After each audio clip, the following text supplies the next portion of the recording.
여러분 로마서 14장 8절로 9절의 말씀을 보면 바울 사도가 이런 의미심장한 이야기를 우리에게 전해주고 있습니다. 주님께서 십자가에서 죽으시고 부활하신 이유에 대해서 한 절로 이렇게 말씀해 주십니다.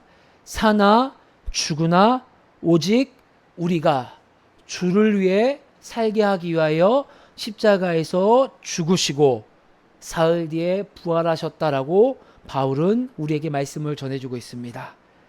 즉 예수님의 십자가에서 흘리신 그 보혈은 저와 여러분들이 이 땅에서 주를 위해 살아가는 것, 그 주를 위해 살아가는 것이 그 어떠한 삶보다 가치 있고 그 주를 위해 살아가는 그 방향과 그 길 위에서 하나님의 나라가 확장되어지고 우리 삶이 하나님의 나라가 됨을 바울은 알고 있기 때문에 로마서에서 우리에게 그런 말씀을 전해주신 것입니다.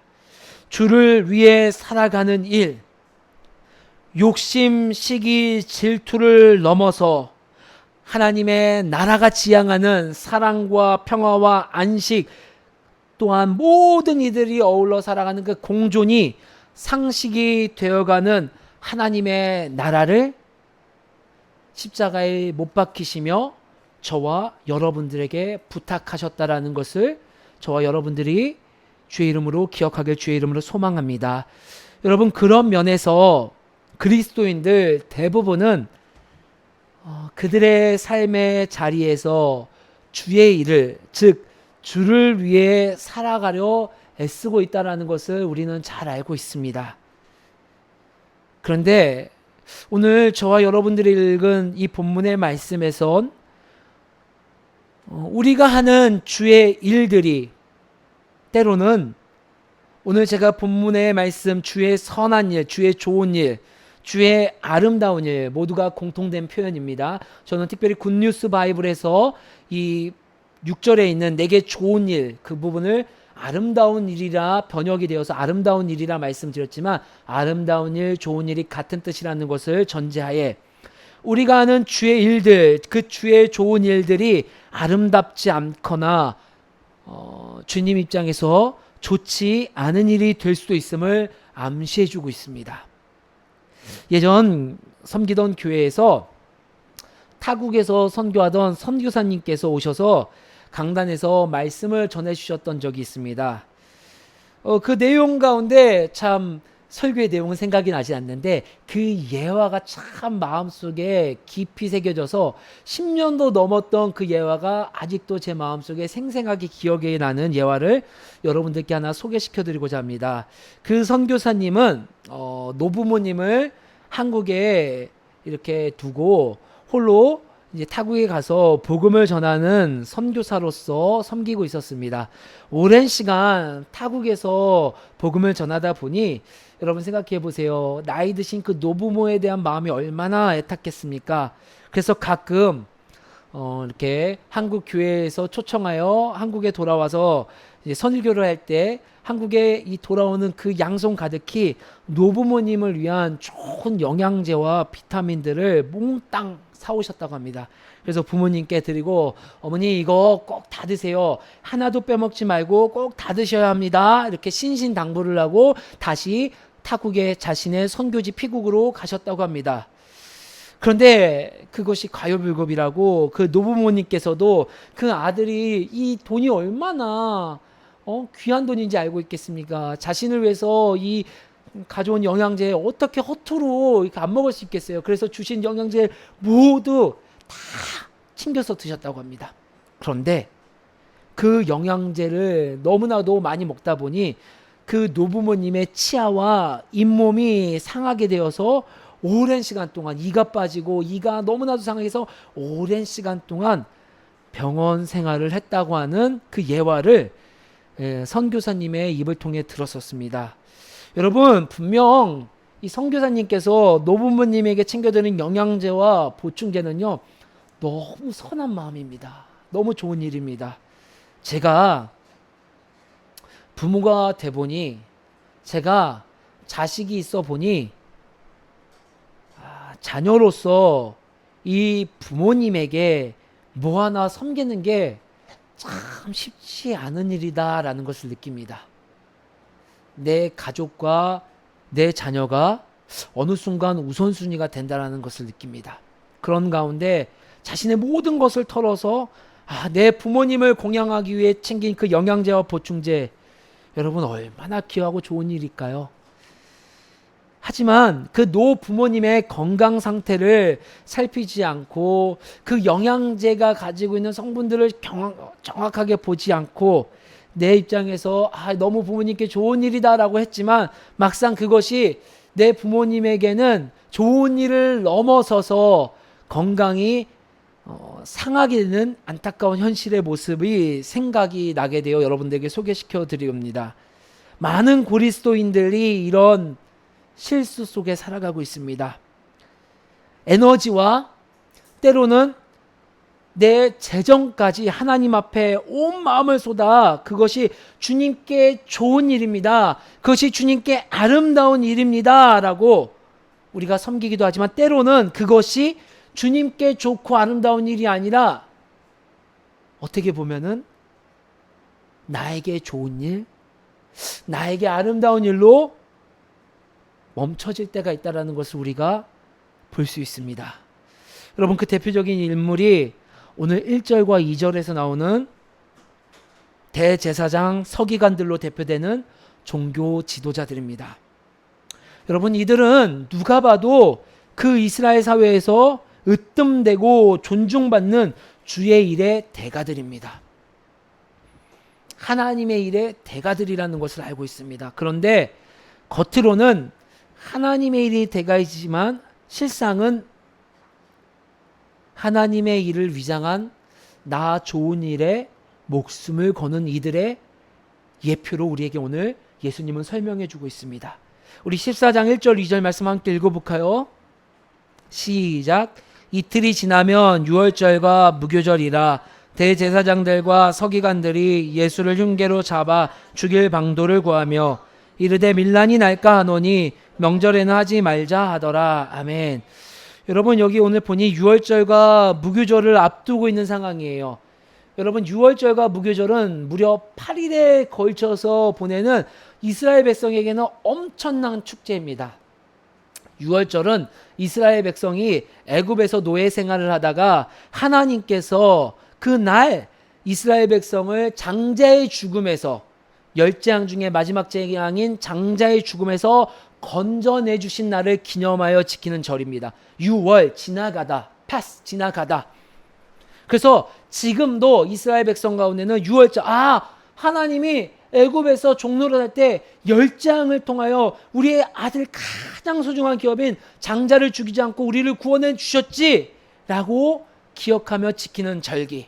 그리고 6월절을 지키고 나서 그 다음 날, 두 번째 날부터 7일 동안 그 지키는 절기가 무교절입니다.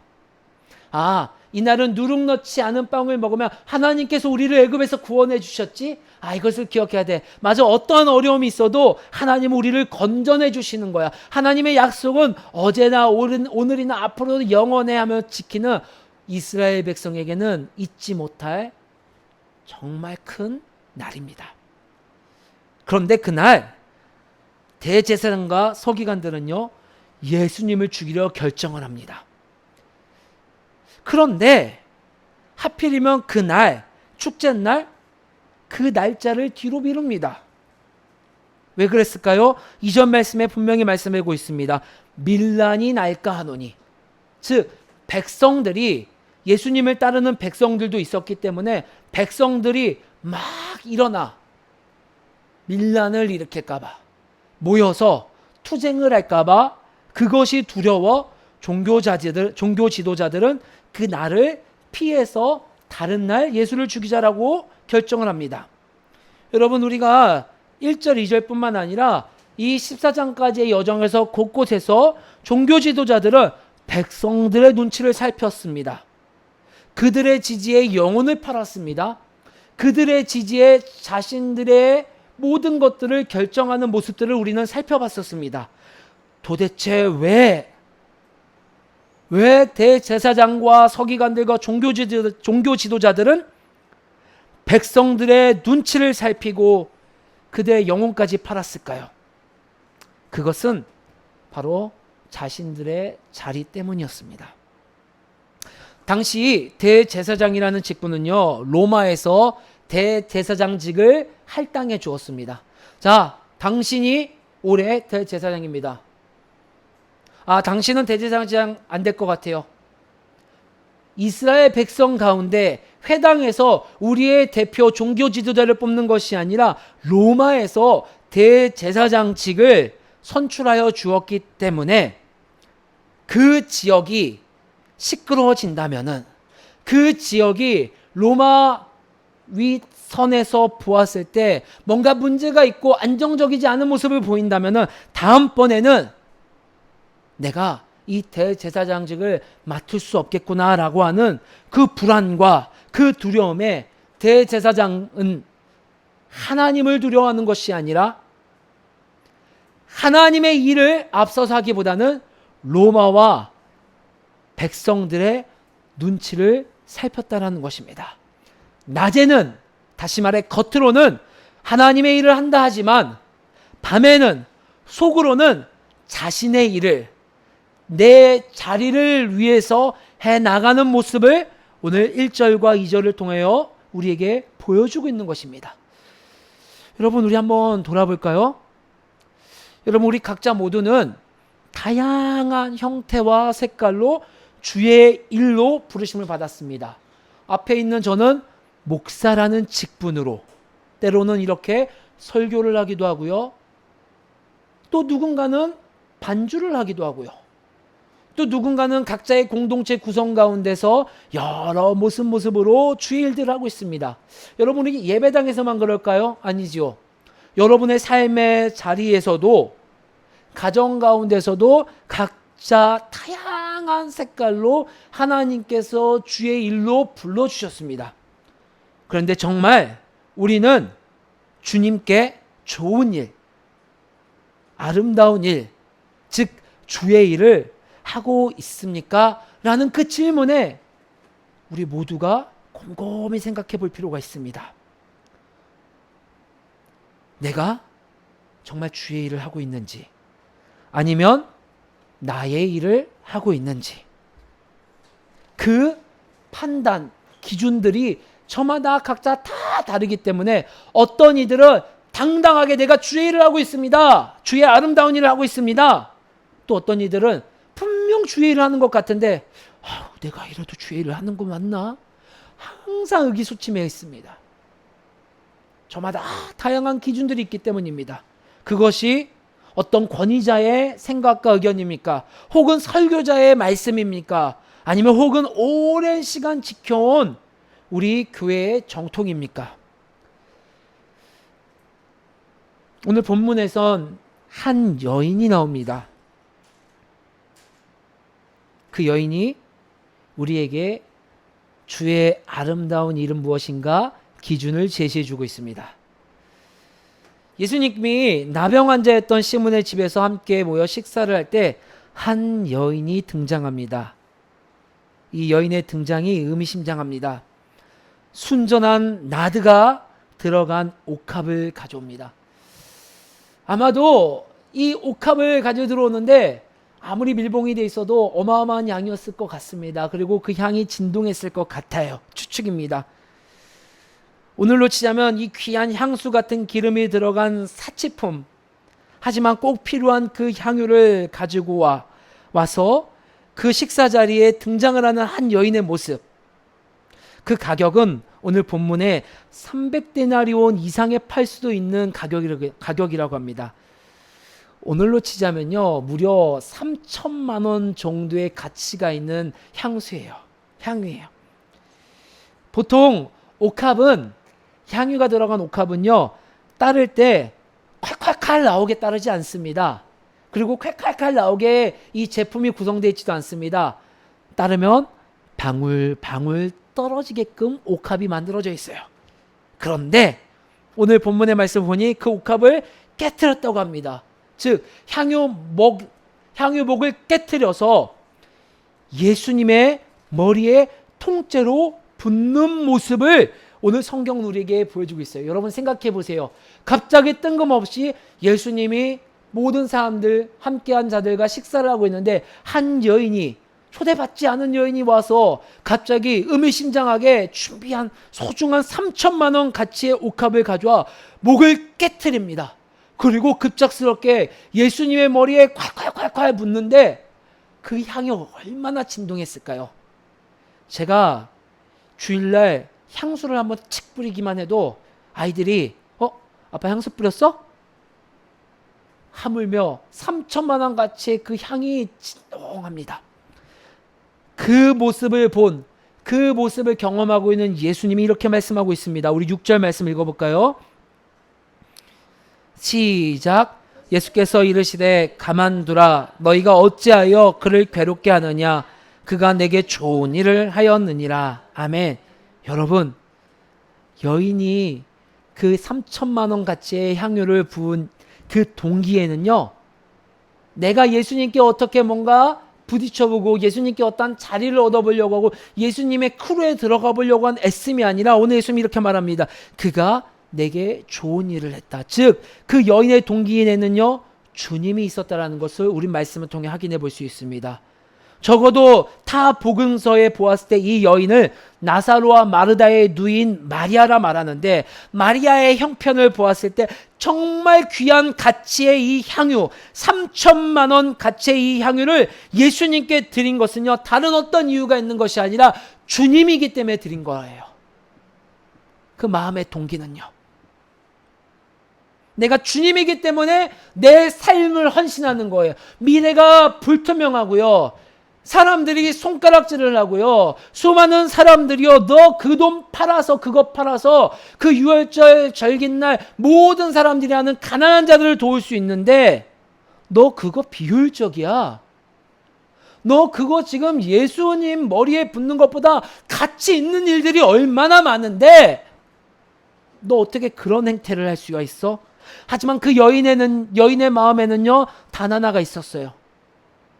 내 주님을 위한 일이라는 그 가치관, 그 핵심을 붙잡고 있었기 때문에 여인은 아마도 그 향유를 붓는 게 아깝지 않았을 거예요. 왜냐하면 그 모습이 8절에서 나옵니다. 8절의 말씀 함께 읽어볼까요? 시작. 그는 힘을 다하여 내 몸에 향유를 부어 내 장례를 미리 준비하였느니라. 아멘. 힘을 다하여, 즉 온전한 헌신으로 주님 앞에 나았다가라는 거예요. 아까워서 한두 방울 붓는 거 아니라, 아까워서 절반만 붓고 나머지는 내가 가져가서 이거 내가 다른 일에 써야지 라고 한 것이 아니라 한 방울도 남김없이 예수님의 머리에 부어서, 요한복음에 이 말씀을 부었더니 발바닥에 적셨다라고 해요. 그래서 많은 학자들은 이 사복음서를 통하여서 예수님의 머리부터 부어서 그것이 발바닥에 이르렀다고 하는 해석들이 있습니다. 저는 일리가 있다고 생각해요. 그만큼 그 모든 것을 다 한 방울 남기지 않고 부었다라는 것을 보여주고 있는 거예요. 즉 이 여인은요, 주님의 일에 나를 온전히 드렸다라는 거예요. 온전히. 종교 지도자들과는 극명히 대조적입니다.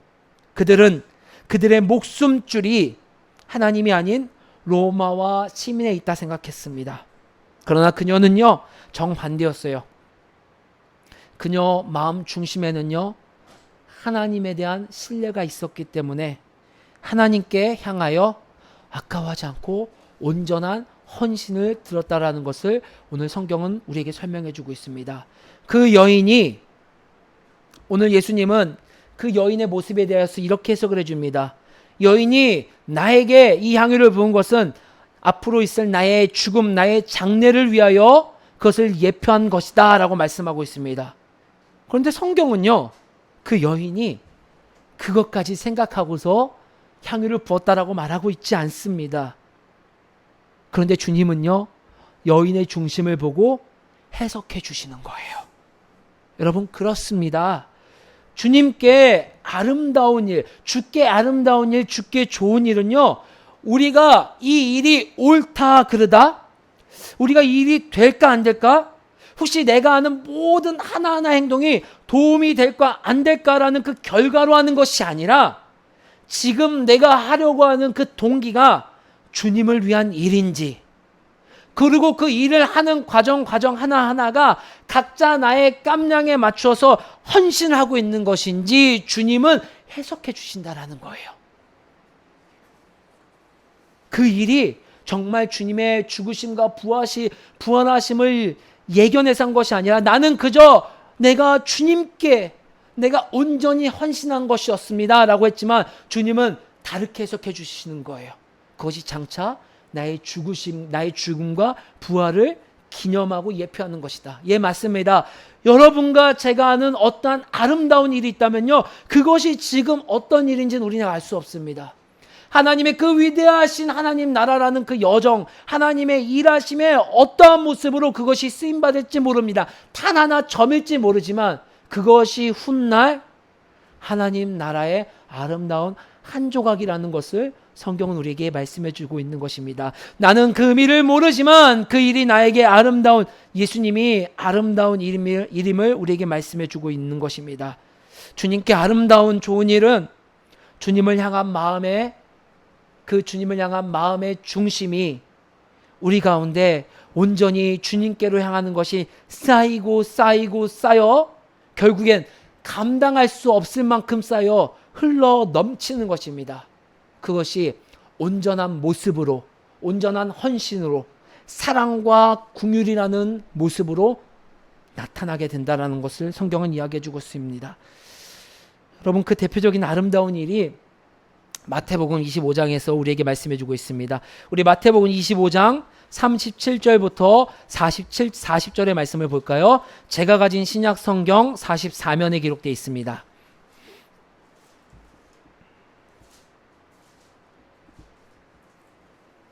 37절부터 40절의 말씀, 우리 천천히 한 목소리로 읽어볼게요. 44페이지에 있는, 시작.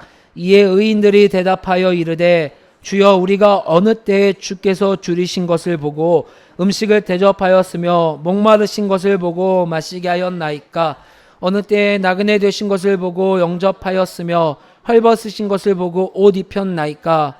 어느 때에 병드신 것이나 옥에 갇히신 것을 보고 가서 배웠나이까? 하리니 임금이 대답하여 이르시되 내가 진실로 너희에게 이르노니 내 형제 중에 지극히 작은 자 하나에게 한 것이 곧 내게 한 것이니라 하시고. 아멘. 여러분, 이 성경을 이렇게 읽어볼 수 있지 않겠습니까? 주님, 내가 언제 주님께 아름다운 일을 했습니까? 나는 주님께 아름다운 일을 한 적이 없습니다. 그런데 주님 왜 오셔서 나에게 아름다운 일을 했다고 오른편에 이렇게 나를 세워주시는 것입니까? 나는 도무지 알 수가 없습니다. 그때 주님이 이렇게 말씀해 주고 있는 거예요.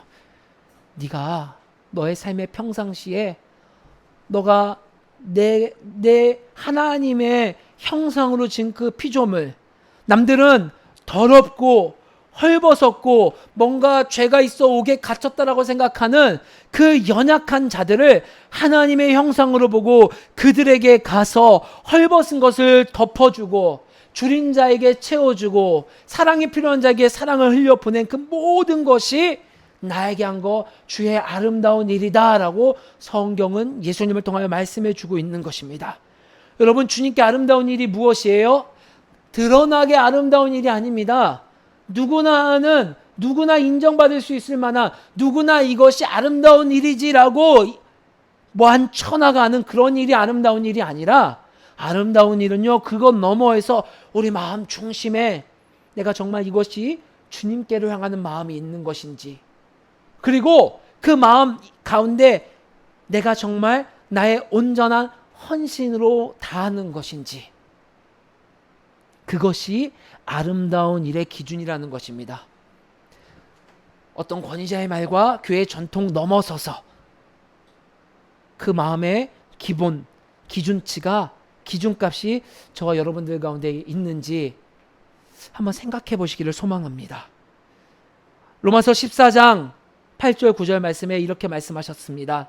사나 죽으나 우리가 주의 일을 위하여 부르심을 받았다. 각자 삶의 자리에서 주님께 아름다운 일을 하다 보면요, 여러분이 머무는 그곳이 하나님의 나라가 될 것이고 그곳에 수많은 사람들이 하나님의 사랑을 발견하고 하나님의 위대하심을 고백하고 선포하게 될 것입니다. 그 아름다운 통로로 저와 여러분들이 드러날 수 있기를 주의 이름으로 간절히 소망합니다.